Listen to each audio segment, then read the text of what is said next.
دوسرا باب اللہ جل جلالہ عما نوالہ کا خوف و ڈر۔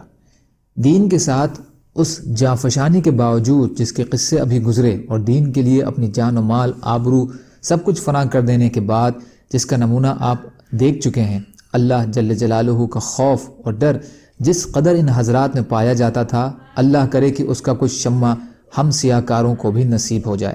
مثال کے طور پر اس کے بھی چند قصے لکھے جاتے ہیں۔ آندھی کے وقت حضور صلی اللہ علیہ وسلم کا طریقہ۔ ام المومنین اما عائشہ رضی اللہ تعالی عنہا فرماتی ہیں کہ جب ابر آندھی وغیرہ ہوتی تھی، حضور اقدس صلی اللہ علیہ وسلم کے چہرہ انور پر اس کا اثر ظاہر ہوتا تھا اور چہرے کا رنگ فق ہو جاتا تھا، اور خوف کی وجہ سے کبھی اندر تشریف لے جاتے تھے، کبھی باہر تشریف لاتے تھے اور یہ دعا پڑھتے رہتے تھے، یا اللہ اس ہوا کی بھلائی چاہتا ہوں، اور جو اس ہوا میں ہو بارش وغیرہ اس کی بھلائی چاہتا ہوں، اور جس غرض سے یہ بھیجی گئی اس کی بھلائی چاہتا ہوں، یا اللہ میں اس ہوا کی برائی سے پناہ مانگتا ہوں، اور جو چیز اس میں ہے جس غرض سے یہ بھیجی گئی ہے اس کی برائی سے پناہ مانگتا ہوں۔ اور جب بارش شروع ہو جاتی تو چہرہ پر انبساط شروع ہوتا۔ میں نے عرض کیا، یا رسول اللہ، سب لوگ جب ابر دیکھتے ہیں تو خوش ہوتے ہیں کہ بارش کے آثار معلوم ہوئے، مگر آپ صلی اللہ علیہ وسلم پر ایک گرانی محسوس ہوتی ہے۔ حضور صلی اللہ علیہ وسلم نے ارشاد فرمایا، عائشہ مجھے اس کا کیا اطمینان ہے کہ اس میں عذاب نہ ہو۔ قوم عاد کو ہوا کے ساتھ ہی عذاب دیا گیا تھا، اور وہ ابر کو دیکھ کر خوش ہوئے تھے کہ اس ابر میں ہمارے لیے پانی برسایا جائے گا، حالانکہ اس میں عذاب تھا۔ اللہ جل شانہ کا ارشاد ہے، فَلَمَّا رَأَوْهُ عَارِضًا مُسْتَقْبِلَ أَوْدِيَتِهِمْ۔ ترجمہ، ان لوگوں نے یعنی قوم عاد نے جب اس بادل کو اپنی وادیوں کے مقابلے آتے دیکھا تو کہنے لگے، یہ بادل تو ہم پر بارش برسانے والا ہے۔ ارشاد خدابندی ہوا کہ نہیں، برسانے والا نہیں ہے، بلکہ یہ وہی عذاب ہے جس کی تم جلدی مچاتے تھے، اور نبی علیہ الصلاۃ والسلام سے کہتے تھے کہ اگر تو سچا ہے تو ہم پر عذاب لا۔ ایک آندھی ہے جس میں دردناک عذاب ہے جو ہر چیز کو اپنے رب کے حکم سے ہلاک کر دے گی۔ چنانچہ وہ لوگ آندھی کی وجہ سے ایسے تباہ ہو گئے کہ بجز ان کے مکانات کے کچھ نہ دکھلائی دیتا تھا، اور ہم مجرموں کو اسی طرح سزا دیا کرتے ہیں۔ بیان القرآن۔ فائدہ، یہ اللہ کے خوف کا حال اسی پاک ذات کا ہے جس کا سید الاولین والآخرین یعنی اگلے پچھلوں کے سردار ہونا خود اسی کے ارشاد سے سب کو معلوم ہے کہ کلام خدا پاک میں یہ ارشاد ہے کہ اللہ تعالیٰ ایسا نہ کریں گے کہ ان میں آپ کے ہوتے ہوئے ان کو عذاب دیں۔ اس وعدہ خدا بندی کے باوجود پھر حضور اقدس صلی اللہ علیہ وسلم کے خوف الہی کا یہ حال تھا کہ ابر اور آندھی کو دیکھ کر پہلی قوموں کے عذاب یاد آ جاتے تھے۔ اسی کے ساتھ ایک نگاہ اپنے حال پر بھی کرنا ہے کہ ہم لوگ ہر وقت گناہوں میں مبتلا رہتے ہیں، اور زلزلوں اور دوسری قسم کے عذابوں کو دیکھ کر بجائے اس سے متاثر ہونے کے، توبہ، استغفار، نماز وغیرہ میں مشغول ہونے کے، دوسری قسم کی لغو و تحقیقات میں پڑ جاتے ہیں۔ اندھیرے میں حضرت انس رضی اللہ تعالیٰ عنہ کا فعل۔ نصر بن عبداللہ رضی اللہ تعالیٰ عنہ کہتے ہیں کہ حضرت انس رضی اللہ تعالیٰ عنہ کی زندگی میں ایک مرتبہ دن میں اندھیرا چھا گیا۔ میں حضرت انس رضی اللہ تعالیٰ عنہ کی خدمت میں حاضر ہوا، عرض کیا کہ حضور صلی اللہ علیہ وسلم کے سامنے میں بھی اس قسم کی چیز پیش آتی تھی؟ انہوں نے فرمایا، اللہ کی پناہ، حضور صلی اللہ علیہ وسلم کے زمانے میں ذرا سی ہوا تیز ہو جاتی تھی تو ہم لوگ قیامت کے آ جانے کے خوف سے مسجدوں میں دوڑ جاتے تھے۔ ایک دوسرے صحابی ابو درداء رضی اللہ تعالی عنہ فرماتے ہیں کہ حضور صلی اللہ علیہ وسلم کا معمول تھا کہ جب آندھی چلتی تو حضور صلی اللہ علیہ وسلم گھبرائے ہوئے مسجد میں تشریف لے جاتے۔ فائدہ، آج کسی بڑے سے بڑے حادثہ مصابت بلا میں بھی مسجد کسی کو یاد آتی ہے؟ عوام کو چھوڑ کر خواص میں بھی اس کا اہتمام کچھ پایا جاتا ہے؟ آپ خود ہی اس کا جواب اپنے دل میں سوچیں۔ سورج گہن میں حضور صلی اللہ علیہ وسلم کا عمل۔ حضور اقدس صلی اللہ علیہ وسلم کے زمانے میں سورج گہن ہو گیا۔ صحابہ رضی اللہ تعالیٰ عنہ کو فکر ہوئی کہ اس موقع پر حضور صلی اللہ علیہ وسلم کیا عمل فرمائیں گے، کیا کریں گے، اس کی تحقیق کی جائے۔ جو حضرات اپنے اپنے کام میں مشغول تھے چھوڑ کر دوڑے ہوئے آئے۔ نو عمر لڑکے جو تیر اندازی کی مشق کر رہے تھے ان کو چھوڑ کر لپکے ہوئے آئے تاکہ یہ دیکھیں کہ حضور صلی اللہ علیہ وسلم اس وقت کیا کریں گے۔ نبی اکرم صلی اللہ علیہ وسلم نے 2 رکعت قصوف کی نماز پڑھی، یعنی سورج گہن کی، جو اتنی لمبی تھی کہ لوگ غش کھا کر گرنے لگے۔ نماز میں نبی اکرم صلی اللہ علیہ وسلم روتے تھے اور فرماتے تھے، اے رب، کیا آپ نے مجھ سے اس کا وعدہ نہیں فرما رکھا کہ آپ ان لوگوں کو میرے موجود ہوتے ہوئے عذاب نہ فرمائیں گے اور ایسی حالت میں بھی عذاب نہ فرمائیں گے کہ وہ لوگ استغفار کرتے رہیں؟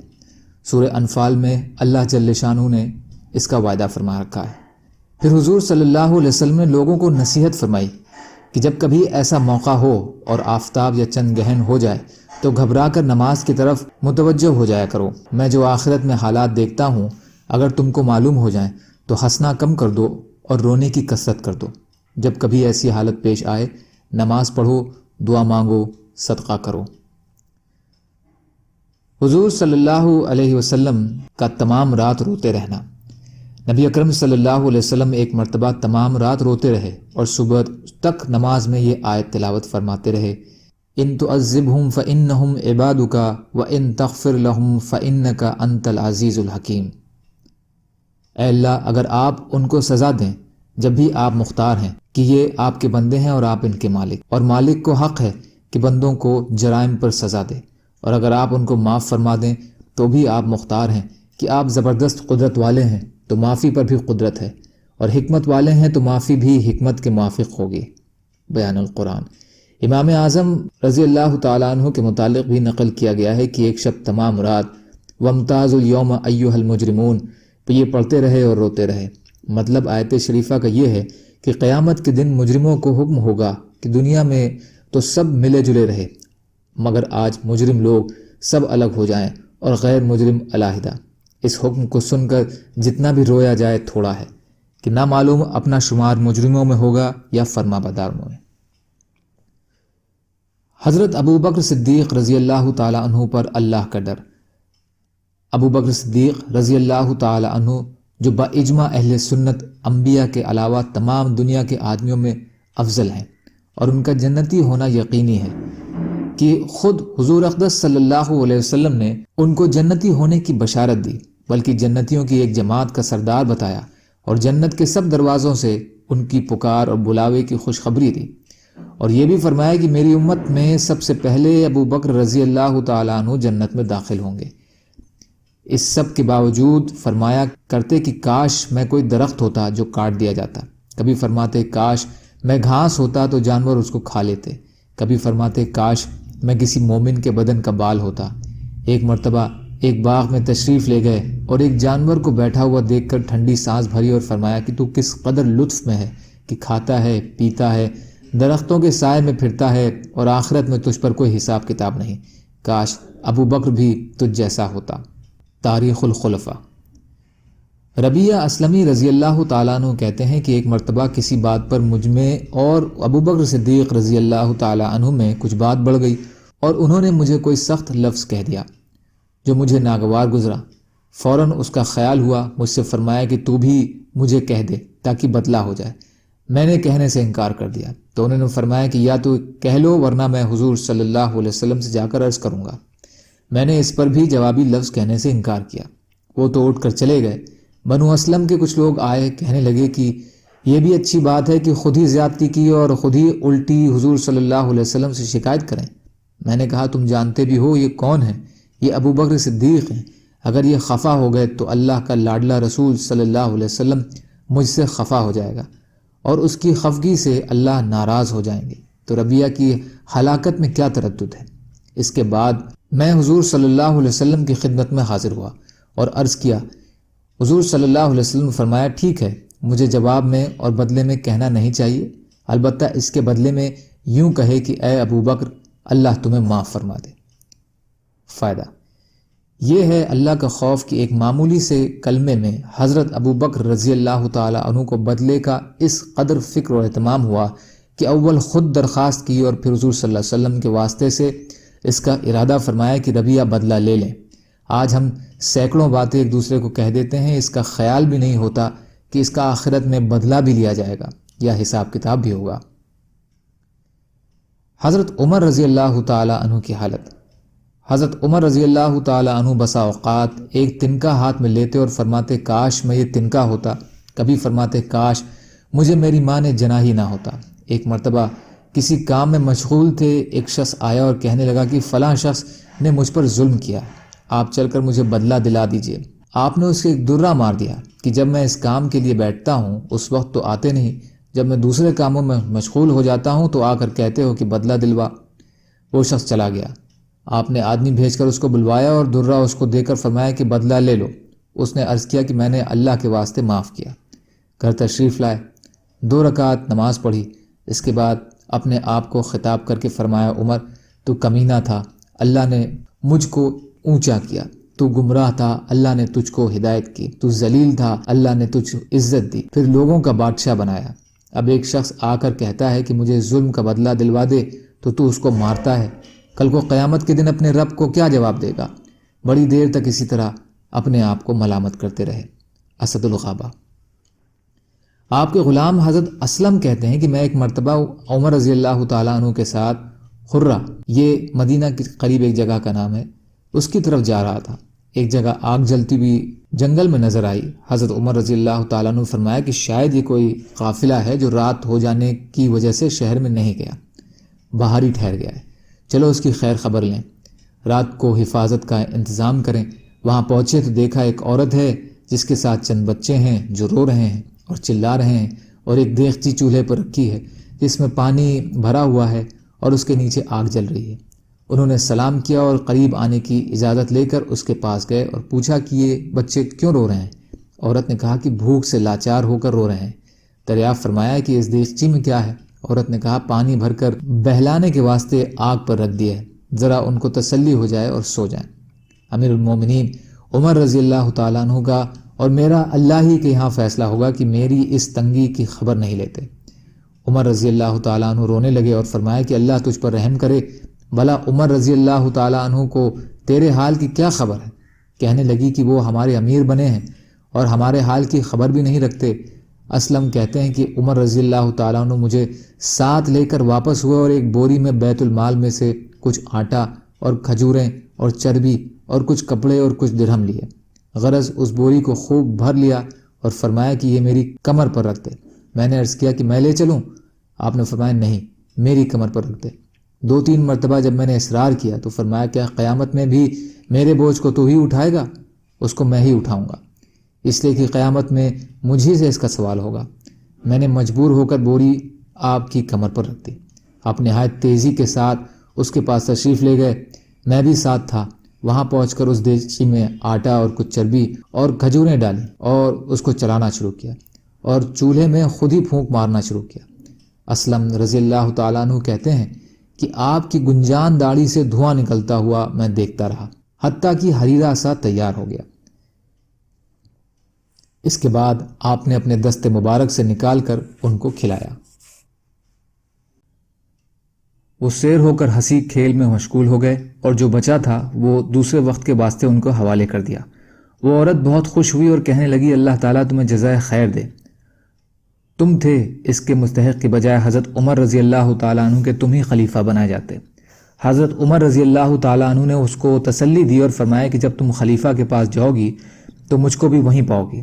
حضرت عمر رضی اللہ تعالیٰ عنہ اس کے قریب ہی ذرا ہٹ کر زمین پر بیٹھ گئے اور تھوڑی دیر بیٹھنے کے بعد چلے آئے اور فرمایا کہ میں اس لیے بیٹھا تھا کہ میں نے ان کو روتے ہوئے دیکھا تھا، میرا دل چاہا کہ تھوڑی دیر میں ان کو ہنستے ہوئے بھی دیکھوں۔ صبح کی نماز میں اکثر سورہ کہف، طٰہٰ وغیرہ بڑی صورتیں پڑھتے اور روتے کی کئی صفوں تک آواز آتی۔ ایک مرتبہ صبح کی نماز میں سورہ یوسف پڑھ رہے تھے، انما اشکو بسی وحزنی الی اللہ پر پہنچے تو روتے روتے آواز نہ نکلی۔ تہجد کی نماز میں بعض مرتبہ روتے روتے گر جاتے اور بیمار ہو جاتے۔ فائدہ یہ ہے اللہ کا خوف اس شخص کا جس کے نام سے بڑے بڑے نامور بادشاہ ڈرتے تھے، کانپتے تھے۔ آج بھی 1400 سال کے زمانے تک اس کا دبدبہ مانا ہوا ہے۔ آج کوئی بادشاہ نہیں، حاکم نہیں، کوئی معمولی سا امیر بھی اپنی رعایا کے ساتھ ایسا برتاؤ کرتا ہے۔ حضرت ابن عباس رضی اللہ تعالی عنہ کی نصیحت۔ وہب بن منبہ کہتے ہیں کہ حضرت عبداللہ بن عباس رضی اللہ تعالی عنہ کی ظاہری بینائی جانے کے بعد بھی میں ان کو لیے جا رہا تھا۔ وہ مسجد حرام میں تشریف لے گئے۔ وہاں پہنچ کر ایک مجمع میں کچھ جھگڑے کی آواز آ رہی تھی۔ فرمایا مجھے اس مجمع کی طرف لے چلو۔ میں اس طرف لے گیا۔ وہاں پہنچ کر آپ نے سلام کیا۔ ان لوگوں نے بیٹھنے کی درخواست کی تو آپ نے انکار فرما دیا اور فرمایا کہ کہ تمہیں معلوم نہیں کہ اللہ کے خاص بندوں کی جماعت میں وہ لوگ ہیں جن کو اس کے خوف نے چپ کر رکھا ہے، حالانکہ وہ نہ عاجز ہیں نہ گونگے ہیں بلکہ فصیح لوگ ہیں، بولنے والے ہیں، سمجھدار ہیں، مگر اللہ تعالیٰ کی بڑائی کے ذکر نے ان کی عقلوں کو اڑا رکھا ہے، اس کے دل اس کی وجہ سے ٹوٹ رہے ہیں اور زبانیں چپ رہتی ہیں، اور جب اس حالت پر ان کو پختگی میسر ہو جاتی ہے تو اس کی وجہ سے وہ نیک کاموں میں جلدی کرتے ہیں۔ تم لوگ ان سے کہاں ہٹ گئے؟ وہب رضی اللہ تعالیٰ عنہ کہتے ہیں کہ اس کے بعد میں نے 2 آدمیوں کو بھی ایک جگہ جمع نہیں دیکھا۔ فائدہ: حضرت ابن عباس رضی اللہ تعالیٰ عنہ اللہ کے خوف سے اس قدر روتے تھے کہ چہرے پر آنسوؤں کے ہر وقت بہنے سے 2 نالیاں سی بن گئی تھیں۔ اوپر کے قصے میں حضرت ابن عباس رضی اللہ تعالیٰ عنہ نے نیک کاموں پر اہتمام کا یہ ایک سہل نسخہ بتلایا ہے کہ اللہ کی عظمت اور اس کی بڑائی کا سوچ کیا جائے کہ اس کے بعد ہر قسم کا نیک عمل سہل ہے اور وہ یقیناً اخلاص سے بھرا ہوا ہے۔ رات دن کے 24 گھنٹوں میں اگر تھوڑا سا وقت بھی ہم لوگ اس کے سوچنے کی خاطر نکال لیں تو کیا مشکل ہے۔ تبوک کے سفر میں قوم سمود کی بستی پر گزر۔ غزوہ تبوک مشہور غزوہ ہے اور نبی اکرم صلی اللہ علیہ وسلم کا آخری غزوہ ہے۔ غزوہ اس لڑائی کو کہتے ہیں جس میں حضور اقدس صلی اللہ علیہ وسلم خود شریک ہوئے۔ حضور صلی اللہ علیہ وسلم کو اطلاع ملی کہ روم کا بادشاہ مدینہ منورہ پر حملہ کرنے کا ارادہ کر رہا ہے اور بہت بڑا لشکر لے کر شام کے راستے سے مدینہ کو آ رہا ہے۔ اس خبر پر 5 رجب سن 9 ہجری پنجشنبہ کو نبی اکرم صلی اللہ علیہ وسلم اس کے مقابلے کے لیے مدینہ طیبہ سے روانہ ہو گئے۔ چونکہ زمانہ سخت گرمی کا تھا اور مقابلہ بھی سخت تھا، اس لیے حضور اقدس صلی اللہ علیہ وسلم نے صاف اعلان فرما دیا تھا کہ روم کے بادشاہ کے مقابلے کے لیے چلنا ہے، تیاری کر لی جائے، اور حضور صلی اللہ علیہ وسلم نے خود اس کے لیے چندہ فرمانا شروع کیا۔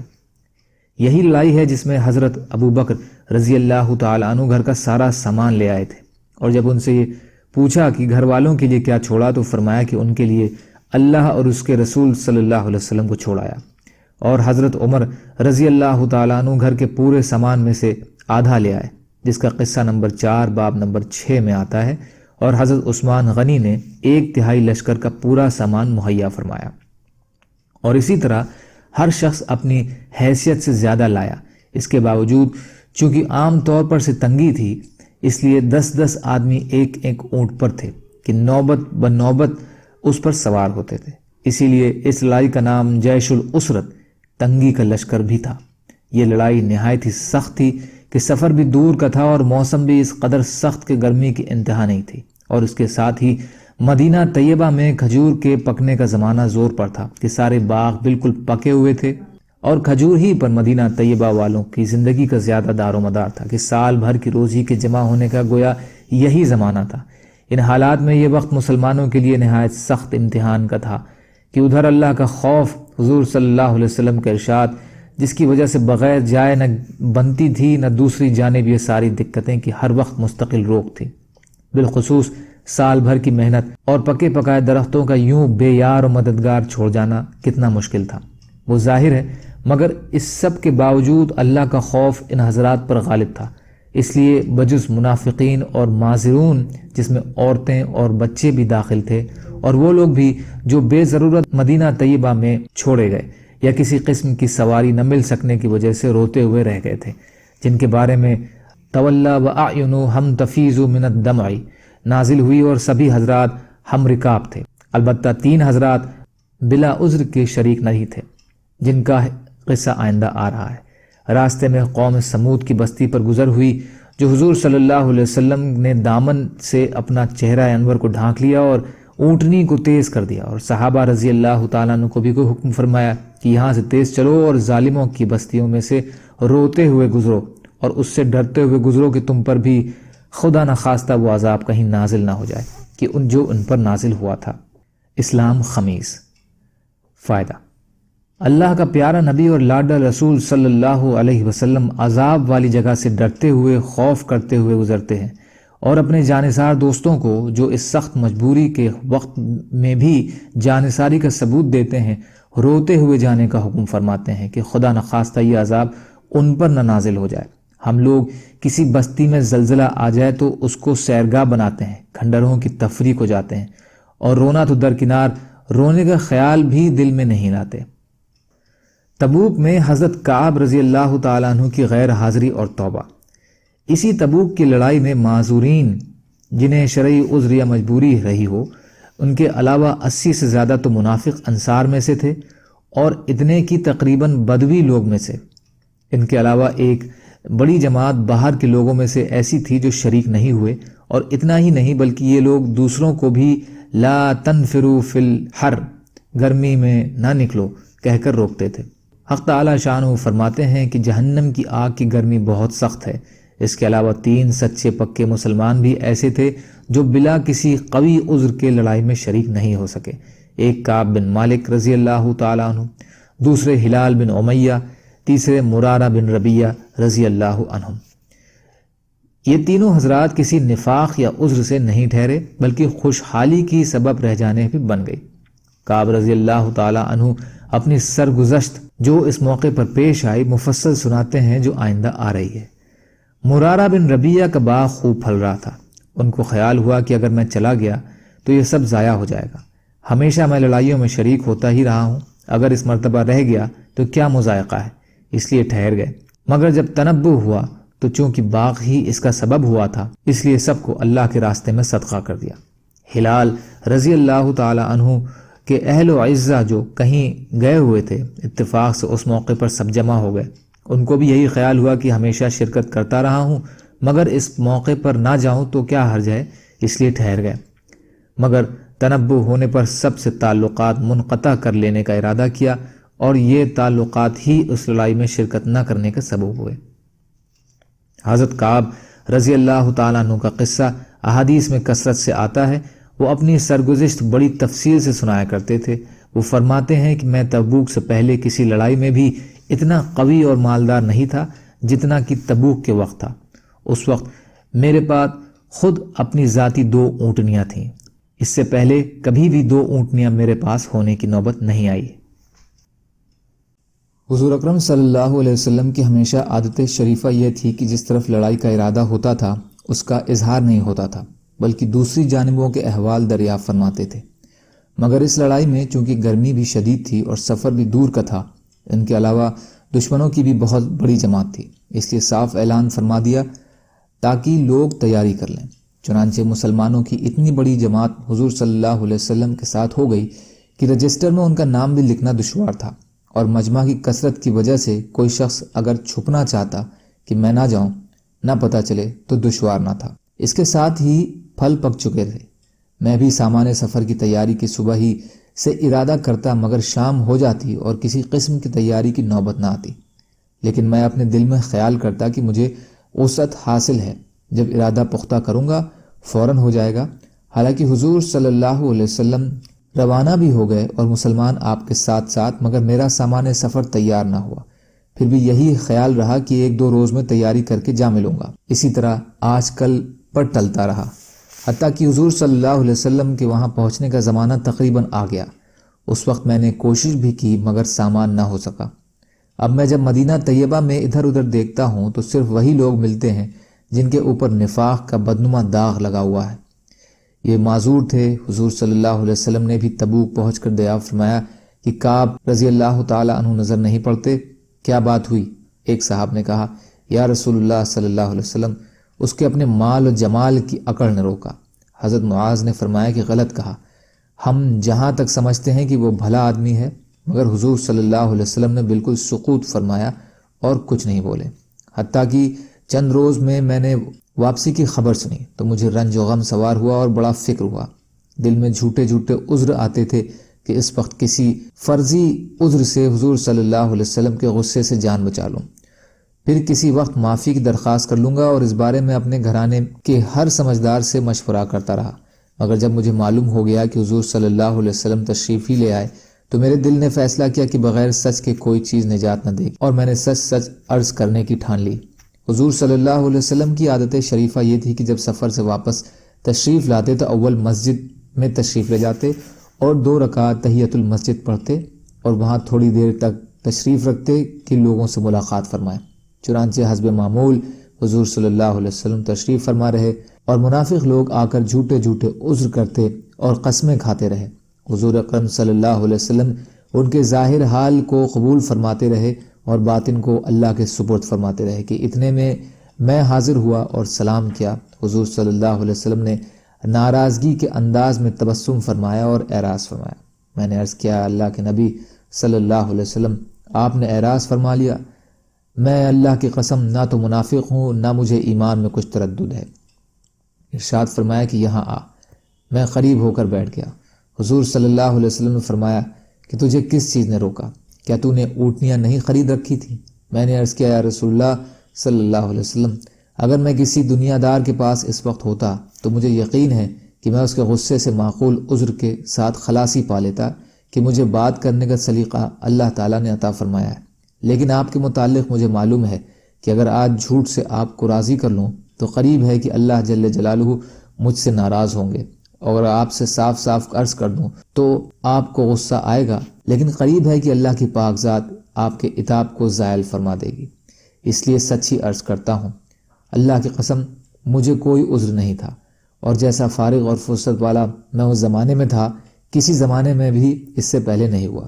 حضور صلی اللہ علیہ وسلم نے ارشاد فرمایا کہ اس نے سچ کہا، پھر فرمایا اچھا اٹھ جاؤ، تمہارا فیصلہ حق تعالی شانو فرمائیں گے۔ میں وہاں سے اٹھا تو میری قوم کے بہت سے لوگوں نے مجھے ملامت کی کہ تو نے اس سے پہلے کوئی گناہ نہیں کیا تھا، اگر تو کوئی عذر کر کے حضور صلی اللہ علیہ وسلم سے استغفار کی درخواست کرتا تو حضور صلی اللہ علیہ وسلم کا استغفار تیرے لیے کافی تھا۔ میں نے ان سے پوچھا کہ کوئی اور بھی ایسا شخص ہے جس کے ساتھ ایسا معاملہ ہوا ہے؟ لوگوں نے بتایا کہ 2 شخصوں کے ساتھ اور بھی یہی معاملہ ہوا کہ انہوں نے بھی وہی گفتگو کی جو تو نے، اور یہی جواب ان کو ملا جو تجھ کو ملا، ایک ہلال بن امیہ، دوسرے مرارہ بن ربیہ۔ میں نے دیکھا 2 صالح شخص جو دونوں بدری ہیں وہ بھی میرے شریک حال ہیں۔ حضور اقدس صلی اللہ علیہ وسلم نے ہم تینوں سے بولنے کی ممانعت بھی فرما دی کہ کوئی شخص ہم سے کلام نہ کرے۔ یہ قاعدے کی بات ہے کہ غصہ اسی پر آتا ہے جس سے تعلق ہوتا ہے، اور تنبیہ اسی کو کی جاتی ہے جس میں اس کی اہلیت بھی ہو، جس میں اصلاح و صلاح کی قابلیت ہی نہ ہو، اس کو تنبیہ ہی کون کرتا ہے؟ حضرت کعب رضی اللہ تعالیٰ عنہ کہتے ہیں کہ حضور صلی اللہ علیہ وسلم کی ممانعت پر لوگوں نے ہم سے بولنا چھوڑ دیا اور ہم سے اجتناب کرنے لگے، یعنی کترانا شروع کر دیا، اور گویا دنیا ہی بدل گئی، حالانکہ زمین باوجود اپنی وسعت کے مجھے تنگ معلوم ہوتی۔ سارے لوگ اجنبی معلوم ہونے لگے، در و دیوار اوپرے بن گئے۔ مجھے سب سے زیادہ اس کی فکر تھی کہ میں اس حال میں اگر مر گیا تو حضور صلی اللہ علیہ وسلم جنازے کی نماز بھی نہ پڑھیں گے، اور خدا نخواستہ حضور صلی اللہ علیہ وسلم کا وصال ہو گیا تو میں ہمیشہ ہمیشہ کے لیے ایسا ہی رہوں گا، نہ کوئی مجھ سے کلام کرے گا، نہ میری نماز پڑھے گا، کہ حضور صلی اللہ علیہ وسلم کے ارشاد کے خلاف کون کر سکتا ہے؟ غرض ہم لوگوں نے 50 دن اسی حال میں گزارے۔ میرے دونوں ساتھی تو شروع ہی میں گھروں میں چھپ کر بیٹھے تھے، میں سب سے قوی تھا، چلتا پھرتا بازار میں جاتا، نماز میں شریک ہوتا، مگر مجھ سے بات کوئی نہ کرتا۔ حضور صلی اللہ علیہ وسلم کی مجلس میں حاضر ہو کر سلام کرتا اور بہت غور سے خیال کرتا کہ حضور صلی اللہ علیہ وسلم کے لب مبارک جواب کے لیے ہلیں یا نہیں۔ نماز کے بعد حضور صلی اللہ علیہ وسلم کے قریب ہی کھڑے ہو کر نماز پوری کرتا اور آنکھ چرا کر دیکھتا کہ حضور صلی اللہ علیہ وسلم مجھے دیکھتے بھی ہیں یا نہیں۔ جب میں نماز میں مشغول ہوتا تو حضور صلی اللہ علیہ وسلم مجھے دیکھتے، اور جب میں ادھر متوجہ ہوتا تو حضور صلی اللہ علیہ وسلم منہ پھیر لیتے اور میری جانب سے اعراض فرما لیتے۔ غرض یہی حالات گزرتے رہے اور مسلمانوں کا بات چیت بند کرنا مجھ پر بہت ہی بھاری ہو گیا۔ تو میں ابو قتادہ رضی اللہ تعالیٰ عنہ کی دیوار پر چڑھا۔ وہ میرے رشتے کے چچا زاد بھائی تھے اور مجھ سے تعلقات بھی بہت ہی زیادہ تھے۔ میں نے اوپر چڑھ کر سلام کیا، انہوں نے سلام کا جواب نہیں دیا۔ میں نے ان کو قسم دے کر پوچھا کہ کیا تمہیں معلوم نہیں مجھے اللہ اور اس کے رسول صلی اللہ علیہ وسلم سے محبت ہے؟ انہوں نے اس کا بھی جواب نہیں دیا۔ میں نے دوبارہ قسم دی اور دریافت کیا، وہ پھر بھی چپ رہے۔ میں نے تیسری بار پھر قسم دے کر پوچھا، انہوں نے کہا اللہ جانے اور اس کا رسول۔ یہ کلمہ سن کر میری آنکھوں سے آنسو نکل پڑے اور وہاں سے لوٹ آیا۔ اسی دوران میں ایک مرتبہ مدینہ کے بازار میں جا رہا تھا کہ ایک قبطی جو نصرانی تھا اور شام سے مدینہ منورہ اپنا غلہ فروخت کرنے آیا تھا، یہ کہتے ہوئے سنا کہ کوئی کعب بن مالک کا پتہ بتا دے۔ لوگوں نے اس کو میری طرف اشارہ کر کے بتایا۔ وہ میرے پاس آیا اور غسان کے کافر بادشاہ کا خط لا کر مجھے دیا۔ اس میں لکھا ہوا تھا، ہمیں معلوم ہے کہ تمہارے آقا نے تم پر ظلم کر رکھا ہے، تمہیں اللہ ذلت کی جگہ نہ رکھے اور نہ ضائع کرے، تم ہمارے پاس آؤ، ہم تمہاری مدد کریں گے۔ دنیا کا قاعدہ ہوتا ہے کہ کسی بڑے کی طرف سے اگر چھوٹوں کو تنبیہ ہوتی ہے تو ان کو بہکانے والے اور زیادہ کھونے کی کوشش کیا کرتے ہیں اور خیر خواہ بن کر اس قسم کے الفاظ سے اشتعال دلایا کرتے ہیں، یعنی بھڑکایا کرتے ہیں۔ کعب رضی اللہ تعالیٰ عنہ کہتے ہیں کہ میں نے یہ خط پڑھ کر ان للہ و انا الیہ راجعون پڑھا کہ میری حالات یہاں تک پہنچ گئے کہ کافر بھی مجھ میں طمع کرنے لگے اور مجھے اسلام تک سے ہٹانے کی تدبیریں ہونے لگیں۔ یہ ایک اور مصیبت آئی اور اس خط کو لے جا کر میں نے ایک تنور میں پھینک دیا اور حضور صلی اللہ علیہ وسلم جا کر عرض کیا کہ یا رسول اللہ، آپ کے اعراض کی وجہ سے میری یہ حالت ہو گئی ہے کہ کافر مجھ میں طمع کرنے لگے ہیں۔ اسی حالت میں 40 روز ہم پر گزرے تھے کہ حضور صلی اللہ علیہ وسلم کا قاصد میرے پاس حضور صلی اللہ علیہ وسلم کا یہ ارشاد والا لے کر آیا کہ اپنی بیوی کو بھی چھوڑ دو۔ میں نے دریافت کیا کہ کیا منشا ہے، اس کو طلاق دے دوں؟ کہا نہیں، بلکہ علیحدگی اختیار کر لو، اور میرے دونوں ساتھیوں کے پاس بھی انہی قاصد کی معرفت یہی حکم پہنچا۔ میں نے اپنی بیوی سے کہہ دیا کہ تو اپنے میکے میں چلی جا، جب تک اللہ تعالیٰ اس امر کا فیصلہ فرمائے وہیں رہنا۔ ہلال بن امیہ رضی اللہ تعالیٰ عنہ کی بیوی حضور صلی اللہ علیہ وسلم کی خدمت میں حاضر ہوئی اور عرض کیا کہ ہلال بالکل بوڑھے شخص ہیں، کوئی خبر گیری کرنے والا نہ ہوگا تو ہلاک ہو جائیں گے۔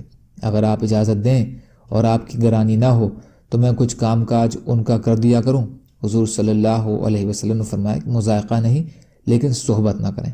انہوں نے عرض کیا یا رسول اللہ، اس چیز کی طرف تو ان کو میلان بھی نہیں۔ جس روز سے واقعہ پیش آیا ہے آج تک ان کا وقت روتے ہی گزر رہا ہے۔ کعب کہتے ہیں کہ مجھ سے بھی کہا گیا کہ ہلال کی طرح تو بھی اگر بیوی کی خدمت کی اجازت لے لے تو شاید مل جائے۔ میں نے کہا وہ بوڑھے ہیں، میں جوان ہوں، نہ معلوم مجھے کیا جواب ملے، اس لیے میں جرت نہیں کرتا۔ غرض اس حال میں 10 روز اور گزرے کہ ہم سے بات چیت میل جول چھٹے ہوئے پورے 50 دن ہو گئے۔ 50ویں دن کی صبح کی نماز اپنے گھر کی چھت پر پڑھ کر میں نہایت غمگین بیٹھا ہوا تھا۔ زمین مجھ پر بالکل تنگ تھی اور زندگی دوبھر ہو رہی تھی کہ سلا پہاڑ کی چوٹی پر ایک زور سے چلانے والے نے آواز دی کہ کعب رضی اللہ عنہ خوشخبری ہو تم کو۔ میں اتنا ہی سن کر سجدے میں گر گیا اور خوشی کے مارے رونے لگا اور سمجھا کہ تنگی دور ہو گئی۔ حضور اقدس صلی اللہ علیہ وسلم نے صبح کی نماز کے بعد ہماری معافی کا اعلان فرمایا، جس پر ایک شخص نے تو پہاڑ پر چڑھ کر زور سے آواز دی کہ وہ سب سے پہلے پہنچ گئی۔ اس کے بعد ایک صاحب گھوڑے پر سوار ہو کر بھاگے ہوئے آئے۔ میں جو کپڑے پہن رہا تھا وہ نکال کر بشارت دینے والے کی نظر کر دیے۔ اللہ کی قسم ان 2 کپڑوں کے سوا اور کوئی کپڑا اس وقت میری ملک میں نہیں تھا۔ اس کے بعد میں نے 2 کپڑے مانگے ہوئے پہنے اور حضور صلی اللہ علیہ وسلم کی خدمت میں حاضر ہوا۔ اسی طرح میرے دونوں ساتھیوں کے پاس بھی خوشخبری لے کر لوگ آئے۔ میں جب مسجد نبوی میں حاضر ہوا تو وہ لوگ جو خدمت اقدس میں حاضر تھے مجھے مبارکباد دینے کے لیے دوڑے اور سب سے پہلے ابو طلحہ رضی اللہ تعالیٰ عنہ نے بڑھ کر مبارکباد دی اور مصافحہ کیا، جو ہمیشہ ہی یادگار رہے گا۔ میں نے حضور صلی اللہ علیہ وسلم کی بارگاہ میں جا کر سلام کیا تو چہرہ انور کھل رہا تھا اور انوار خوشی کے چہرے سے ظاہر ہو رہے تھے۔ حضور اقدس صلی اللہ علیہ وسلم کا چہرہ مبارک خوشی کے وقت میں چاند کی طرح سے چمکنے لگتا تھا۔ میں نے عرض کیا یا رسول اللہ، میری توبہ کی تکمیل یہ ہے کہ میری جائیداد جو ہے وہ سب اللہ کے راستے میں صدقہ ہے، کہ یہ ثروت ہی اس مصیبت کا سبب بنی تھی۔ حضور صلی اللہ علیہ وسلم نے فرمایا کہ اس میں تنگی ہوگی، کچھ حصہ اپنے پاس بھی رہنے دو۔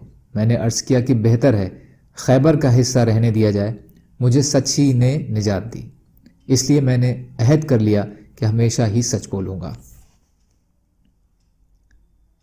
در منصور فتح الباری۔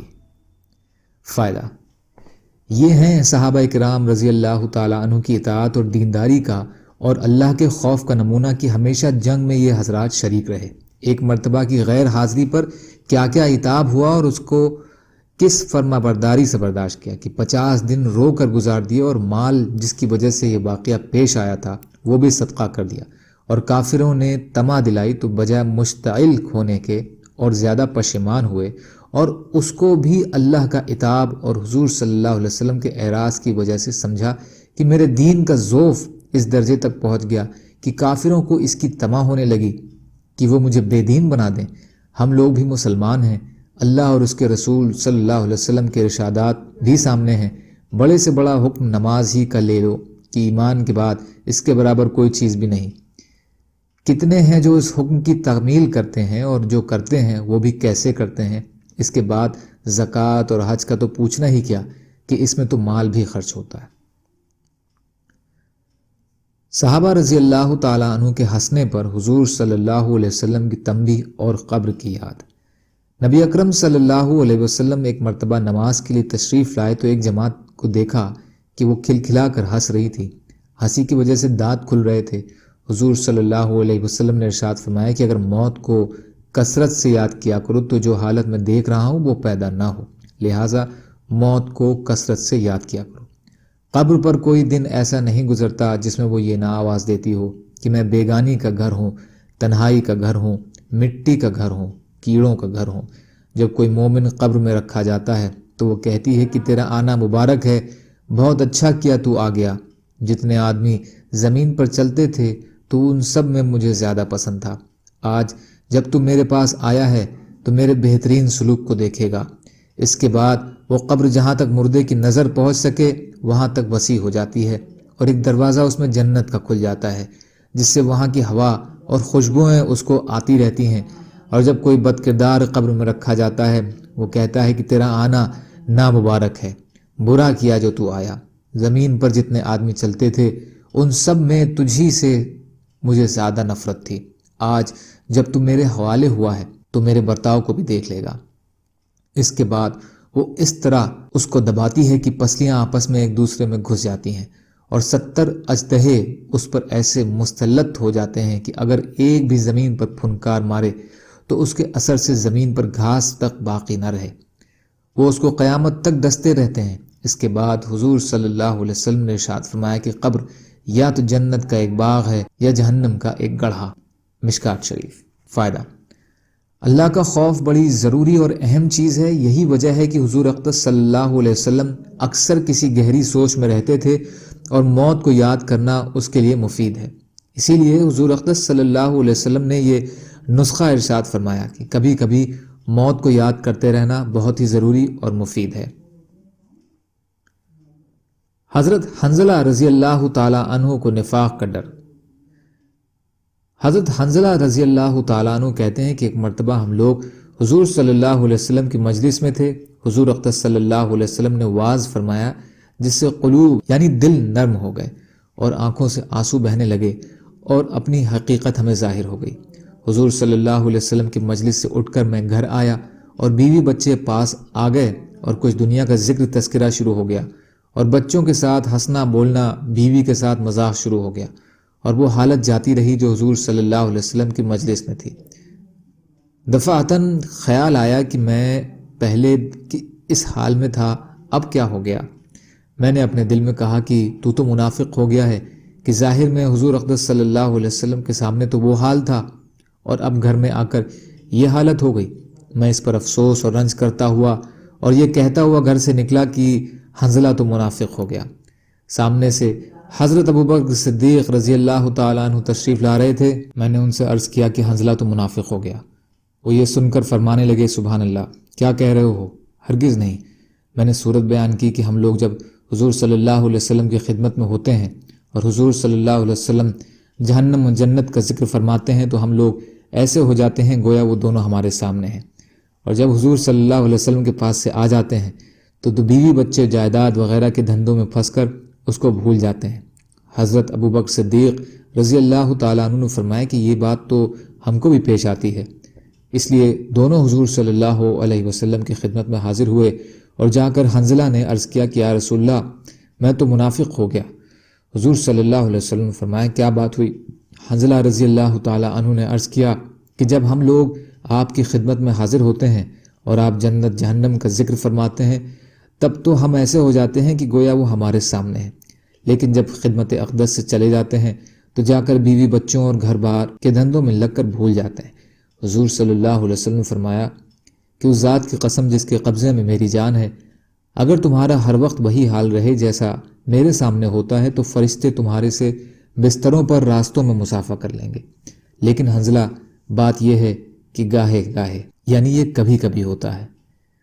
فائدہ، یعنی آدمی کے ساتھ انسانی ضرورتیں بھی لگی ہوتی ہیں جن کو پورا کرنا بھی ضروری ہے۔ کھانا پینا، بیوی بچے اور ان کی خیر خبر لینا، یہ بھی ضروری ہے۔ اس لیے اس قسم کی حالات کبھی کبھی حاصل ہوتے ہیں، نہ ہر وقت یہ حاصل ہوتے ہیں، نہ اس کی امید رکھنی چاہیے۔ یہ فرشتوں کی شان ہے کہ ان کو کوئی دوسرا دھندا ہی نہیں، نہ بیوی، نہ بچے، نہ فکر معاش، نہ دنیاوی قصے، اور انسان کے ساتھ چونکہ بشری ضروریات لگی ہوئی ہیں اس لیے وہ ہر وقت ایک سی حالت پر نہیں رہ سکتا۔ لیکن غور کی بات یہ ہے کہ صحابہ رضی اللہ تعالیٰ عنہ کو اپنے دین کی کتنی فکر تھی کہ ذرا سی بات سے حضور صلی اللہ علیہ وسلم کے سامنے ہماری جو حالت ہوتی ہے وہ بعد میں نہیں رہتی۔ اس سے اپنے منافق ہونے کا ان کو بہت فکر ہو گیا۔ عشق است و ہزار بدگمانی، عشق جس سے ہوتا ہے اس کے متعلق ہزار طرح کی بدگمانی اور فکر ہو جاتی ہے۔ بیٹے سے محبت ہو اور وہ کہیں سفر میں چلا جائے، پھر دیکھیے ہر وقت خیریت کی خبر کا فکر رہتا ہے، اور جو یہ بھی معلوم ہو جائے کہ وہاں طاعون ہے یا فساد ہو گیا ہے، پھر خدا نہ جانے کتنے خطوط اور تار پہنچیں گے۔ تکمیل، اللہ کے خوف کے متفرق احوال۔ قرآن شریف کی آیات اور حضور صلی اللہ علیہ وسلم کی احادیث اور بزرگوں کے واقعات میں اللہ جل شانہ نے ڈرنے سے پہلے جتنا کچھ ذکر کیا گیا ہے اس کا احاطہ تو دشوار ہے، لیکن مختصر طور پر اتنا سمجھ لینا چاہیے کہ دین کے ہر کمال کا زینہ اللہ کا خوف ہے۔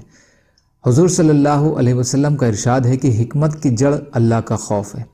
حضرت ابن عمر رضی اللہ تعالیٰ عنہ بہت رویا کرتے تھے، حتیٰ کہ روتے روتے آنکھیں بھی بیکار ہو گئی تھیں۔ کسی شخص نے ایک مرتبہ دیکھ لیا تو فرمانے لگے کہ میرے رونے پر تعجب کرتے ہو؟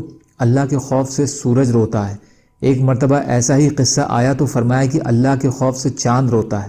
ایک نوجوان صحابی رضی اللہ تعالیٰ عنہ پر حضور صلی اللہ علیہ وسلم کا گزر ہوا، وہ پڑھ رہے تھے جب فَإِذَا انشَقَّتِ السَّمَاءُ فَكَانَتْ وَرْدَةً كَالدِّهَانِ پر پہنچے تو بدن کے بال کھڑے ہو گئے، روتے روتے دم گھٹنے لگا اور کہہ رہے تھے، ہاں جس دن آسمان پھٹ جاویں گے، یعنی قیامت کے دن میرا کیا حال ہوگا، ہائے میری بربادی۔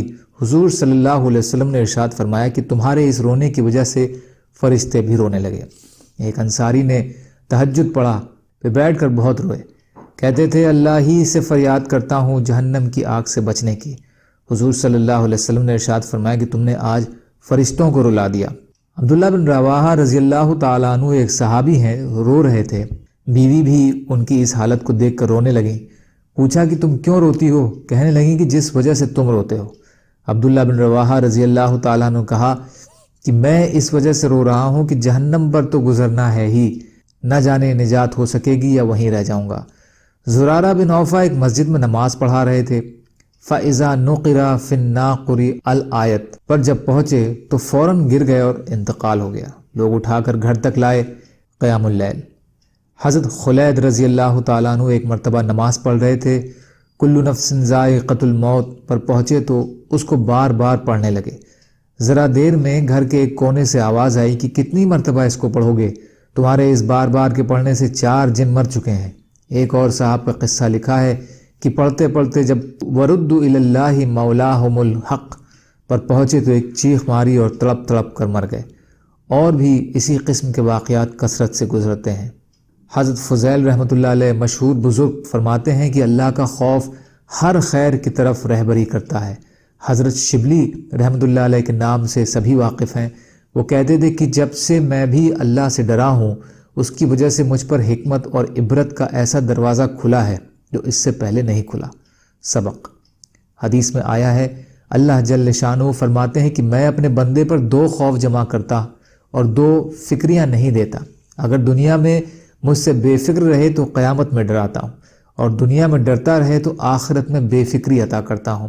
حضور صلی اللہ علیہ وسلم کا ارشاد ہے کہ جو اللہ سے ڈرتا ہے اس سے ہر چیز ڈرتی ہے، اور جو غیر اللہ سے ڈرتا ہے اس کو ہر چیز ڈراتی ہے۔